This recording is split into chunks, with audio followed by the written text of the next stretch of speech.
나이 들어서도 지혜롭게 살고 싶다. 아마 누구나 마음속에 이런 바람이 있을 겁니다. 하지만 현실은 그렇지 않습니다. 어떤 이는 건강을 놓치고 어떤 이는 돈 문제로 자식에게 의지하다 마음의 상처를 받기도 합니다.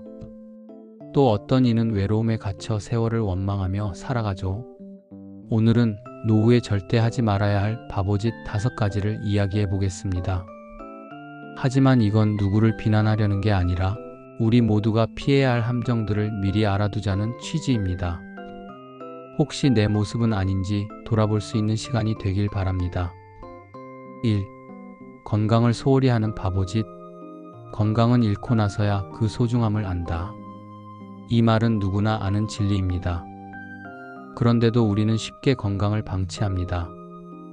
60대 한 어르신은 젊을 때부터 술과 담배를 즐겼습니다. 나는 체질이 좋아, 아직 괜찮아라고 말하며 건강검진도 외면했죠. 하지만 은퇴 3년 만에 큰 병을 얻고 나서야 후회했습니다. 그제야 운동을 시작했지만 이미 예전 같은 회복력은 없었습니다. 법정 스님은 이런 말씀을 남겼습니다. 몸은 잠시 빌려 쓰는 집과 같다. 허물어지면 다시 세울 수 없다. 우리의 몸은 한번 망가지면 되돌리기 어렵습니다. 매일 30분 걷기, 가벼운 근력 운동, 정기적인 건강검진. 이 작은 실천이 노후의 가장 큰 자산을 지켜줍니다. 건강을 잃는 건 노후의 가장 큰 바보짓입니다. 2. 재정을 무심히 대하는 바보짓. 많은 분들이 은퇴 후 통장을 보며 말합니다. 조금 모아둔 돈 그냥 쓰다 보면 어떻게든 되겠지. 하지만 노후의 삶은 예상치 못한 지출이 반복됩니다. 병원비, 자식 결혼, 손주 교육비. 결국 자신을 위해 쓸 돈은 남지 않게 되죠. 정약용 선생은 제자에게 이런 충고를 했습니다. 돈을 쓰는 데에도 도리가 있다. 미리 대비하지 않으면 후회는 반드시 따른다. 70대 한 어르신은 퇴직금을 한 번에 자식에게 다 써버렸습니다.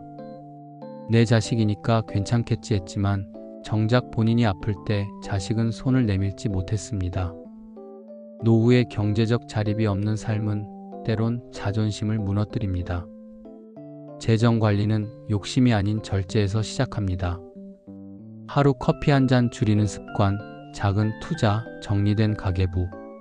이것이 쓸데없는 후회를 막아줍니다. 3. 인간관계를 잃어버리는 바보짓. 나는 혼자가 편해라며 사람들을 멀리하는 분들도 있습니다.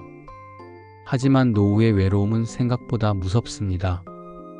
심리학 연구에 따르면 외로움은 하루 2갑의 담배를 피우는 것만큼 건강에 해롭다고 합니다.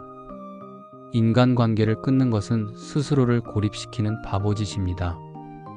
실제로 한 80대 노인은 친구들을 멀리하고 집안에만 머물렀습니다. 처음에는 자유롭다고 생각했지만 시간이 지나자 누구와도 대화하지 않는 생활이 무척 고통스러웠습니다. 결국 우울증이 찾아왔고 늦게서야 다시 모임에 나가기 시작했죠. 탈무드에는 이런 말이 있습니다. 사람은 사람으로 인해 사람이 된다. 사람은 혼자 살 수 없는 존재라는 뜻입니다. 전화 한 통, 짧은 안부 인사, 작은 모임 참여, 이런 것들이 외로움의 벽을 허무는 열쇠가 됩니다. 4. 배우기를 멈추는 바보짓. 많은 어르신이 말합니다. 이 나이에 무슨 공부냐? 이제 다 늙었는데? 하지만 학문은 젊은이들만의 것이 아닙니다. 정약용 선생은 유배지에서도 나이 60이 넘어 새로운 공부를 이어갔습니다. 그는 배움은 늙음과 상관이 없다. 배우지 않는 것이 진짜 늙음이다라고 했습니다. 70대에 피아노를 배우기 시작한 어르신 이야기를 들어보셨나요? 손가락은 둔했지만 매일 연습하며 작은 곡 하나를 칠 수 있게 되었을 때 삶의 활력이 다시 살아났습니다. 책 한 권 읽기, 외국어 한마디 배우기, 스마트폰 기능 하나 익히기. 작은 배움이 삶을 다시 젊게 만듭니다. 5. 자기 자신을 돌보지 않는 바보짓. 마지막 바보짓은 나 자신을 잊어버리는 것입니다. 많은 분들이 자식이나 손주 혹은 남편이나 아내에게만 신경 쓰며 자신을 돌보지 않습니다. 하지만 결국 남는 건 나 자신과의 시간뿐입니다. 법륜 스님은 이렇게 말했습니다. 나 자신을 돌보는 것이 곧 세상을 이롭게 하는 길이다. 하루 10분 명상, 글쓰기, 취미생활, 여행. 자기 자신을 위한 시간이야말로 노후를 가장 풍성하게 만듭니다. 오늘 이야기한 5가지 바보짓, 건강을 방치하는 것, 재정을 소홀히 하는 것, 인간관계를 잃는 것, 배움을 멈추는 것, 자신을 돌보지 않는 것, 이 5가지만 피한다면 노후는 결코 외롭지도 불안하지도 않을 겁니다. 마지막으로 법정 스님의 말씀을 인용하며 마무리하겠습니다.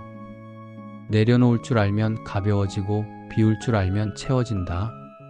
노후의 지혜는 채우는 데 있지 않고 잘 비우는 데 있습니다. 여러분은 오늘부터 어떤 바보짓을 내려놓으시겠습니까?